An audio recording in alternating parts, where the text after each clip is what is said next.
Hi, I'm YaSi, and I'm with Rob on Front Row Live.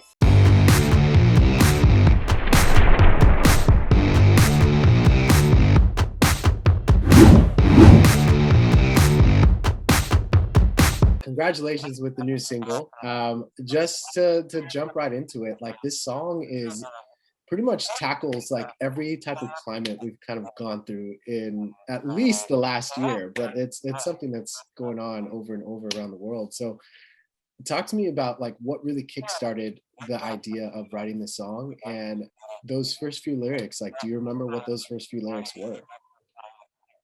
Yeah, I wrote the chorus first, and I was just working on like a random demo that somebody had sent to me. And it was like in December of 2020 when I originally wrote that chorus, and then in January is when we kind of brought it to life when I went to Los Angeles and I met up with Robbie, and I was just kind of telling him like I'm Iranian, and at this point in time, like Trump was like threatening to like bomb historic sites and like go to war with Iran, and I was just kind of sitting there like this is so crazy, like the world is literally going to like go on fire. And then I was hearing about people who had friends who passed away from like opioid addiction and stuff like that. So it was just coming to terms with me that like money and ego and like all this power is kind of doing more harm than good. And then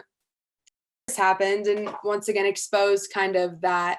And it's kind of crazy how a song that I wrote like a very long time ago now has the same implications. In writing music like this, like I know, there's artists that are very open about, what's going on around the world, how to help the world, and there's artists that aren't as open. So have you always had this mentality of writing kind of socially charged music as you do now?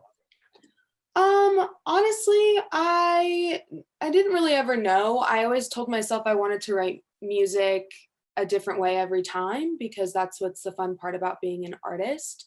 Um, but I think coming out of this last year of what we've all seen through our cell phones, it's kind of hard not to touch on it.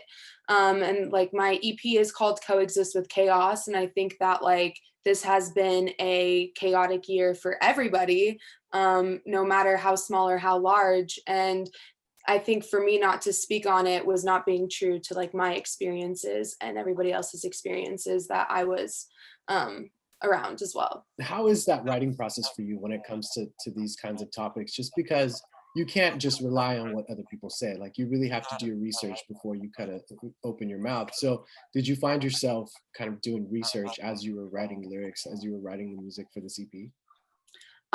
Honestly, yes and no. Like there were some songs where something was happening that day that really affected me and it found its way into the music. Like for World is Burning, that was purely just emotion from what I was seeing on Twitter, how I was seeing people like reacting to that news about Trump like wanting to go to war with Iran, and then like some of the other stuff, like there's a song called Drama Queen I wrote in like 10 minutes from a note that I had in my phone from earlier in the year. So every writing process for me is different. And that is the exciting thing about being an artist is that each time you go into the studio, you don't have to replicate the same thing. And it's more or less about what you're feeling that day and what you want to create. And I was just really lucky that I was around producers who allowed me to do that. Now, earlier you mentioned that when you came to LA, you met up with Robbie and you started working on the song. So is Robbie the producer? Is he a co-writer? Who is Robbie at this point? Robbie's awesome. Robbie is the producer, and he was actually my first like Los Angeles session that I ever had. And we got set up by my manager, and he's fantastic. And yeah, I just kind of brought to him the melody for the chorus, and I gave him a couple references of like sounds and songs that I really liked and I thought could like build this song out to be more of a like upbeat song than a sad song because I'm like queen of sad girl music. And I wanted to do something new. And he was awesome. He listened to me. The rest of the songs on the EP were produced by a guy named John Lundeen, and he's fantastic. And then on the track that I have released called Guilty, Bruce Wagner is in it too, and he's awesome. And I had a couple co-writing experiences, but for the most part, I like wrote these myself. And the fact that you have experience with so many different producers, like how do these different experiences kind of impact your songwriting and even the way that you consider like the recording process now?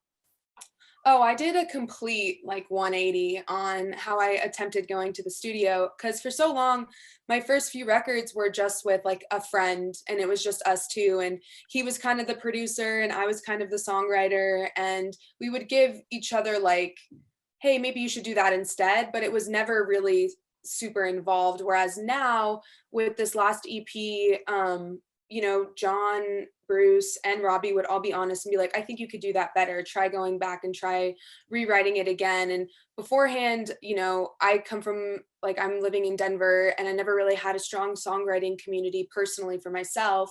And going to Los Angeles, I had this whole thing of like, if I don't leave here with a hit, I'm a failure. Like I'm not a real artist. And that was a pressure that I held on to for like the first 2 days of my first few sessions with John. And I kind of just finally like told John, like, oh my God, like this is how I'm feeling. And he really just sat me down and was like, every session's not going to be amazing. And like, that is okay. I go into sessions with really great people and we don't come out with a song that we were hoping for. That doesn't make anybody any different of like how passionate they are for their art. So I kind of, took the pressure down and like turned the creativity up and kind of just said like, I'm going to write what I'm going to write today and hopefully it's great. So we got lucky a few times. And saying that, how where do you feel like you felt challenged when making the EP Coexist with Chaos? I think the third trip I had out to LA, so I would like go for like a week to 2 week increments. And when I would do studio sessions, it would be like 5, 10 hour days, like 10-hour minimum. So it felt like a boot camp. And I remember coming back and forth by the third time, like I was in a like weird Airbnb and I wasn't sleeping good and I wasn't really eating. So that probably added to everything. And I remember getting to the studio and being like, I don't know what to write. I don't know what to talk about. All of this seems so pointless with everything going on in the world. And I feel like really self-centered trying to like write music when all of this stuff is happening. And then I had a bunch of my friends remind me like, this is your job. Like, this is your artistic freedom, your artistic expression. Like, you have to use it because that is what people need more than ever is something that they can relate to. And that, I mean, it took hearing that like 4 times during that trip to kind of actually have it stick. But yeah, it was really difficult. I remember I wrote Golden Disco and Inferno like the same day during those sessions. And I remember like leaving the studio being like, oh, those songs suck. And then my whole team was like, these are amazing. Like, you're doing such a great job. Like, can't wait to see what you write when you're in an actual good mood. And I'm like, haha, very funny, everybody.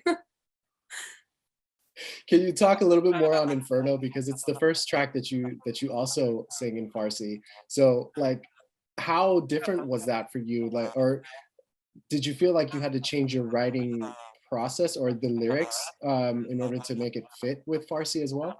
To be honest, it's like a very short increment of time of me singing in Farsi, but it was always something I wanted to do, and it was always something my parents asked me to do for them.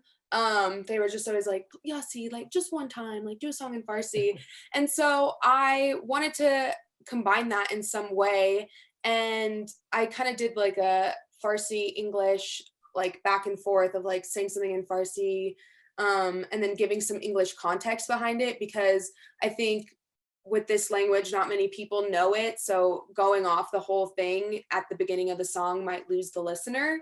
So I tried to intertwine, and we used a lot of like Middle Eastern instrumentation throughout that song and the opening track, A Troubled Mind, just because it was very important to me that I had some of my influences from my background in that.